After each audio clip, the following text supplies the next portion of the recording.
Ir vėl logaritmai. Reikia nustatyti A reikšmę, su kuria štai šita lygybė teisinga.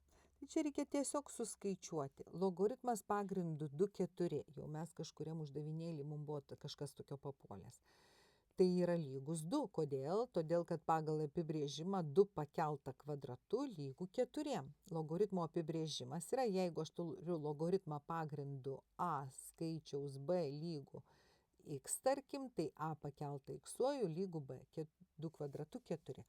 Taigi šis skaičius lygus 2. Čia aš turiu 4 plus 2 lygu logaritmas pagrindu 2a.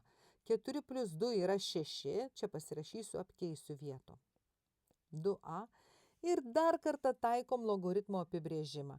Ta patį apibrėžimą pagrindą keliu, štai šiuo skaičium, gaunu šitą. Tai A lygu 2 šeštuoju. A lygu 2 šeštuoju. Kamgi tas 2 šeštuoju lygu? Turbūt 64. Štai.